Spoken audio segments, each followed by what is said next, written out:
Then Vyasa began to call to mind Ganesha, and Ganesha, obviator of obstacles, ready to fulfill the desires of his votaries, was no sooner thought of than he repaired to the place where Vyasa was seated.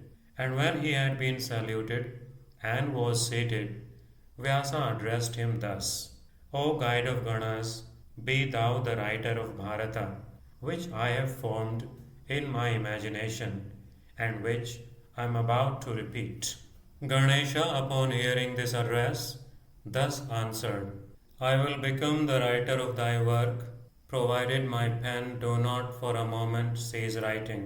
And Vyasa said unto that divinity: Wherever there be anything thou dost not comprehend, cease to continue writing.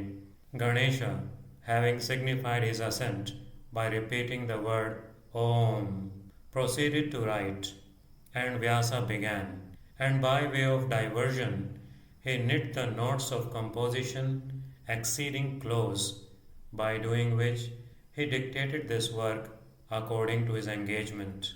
I am, continued Sauti, acquainted with 8,800 verses, so is Shuka, and perhaps Sanjaya. From the mysteriousness of their meaning, O Muni, no one is able, to this day, to penetrate those closely knit difficult shlokas. Even the omniscient Ganesha took a moment to consider, while Vyasa, however, continued to compose other verses in great abundance. The wisdom of this work, like unto an instrument of applying collyrium, has opened the eyes of the inquisitive world, blinded by the darkness of ignorance. As the sun dispels the darkness, so does Bharata, by its discourses on dharma, profit, pleasure, and final release, dispel the ignorance of mankind.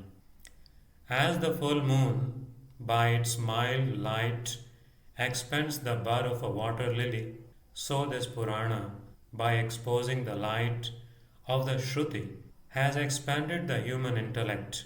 By the lamp of history, which destroys the darkness of ignorance, the whole mansion of nature is properly and completely illuminated.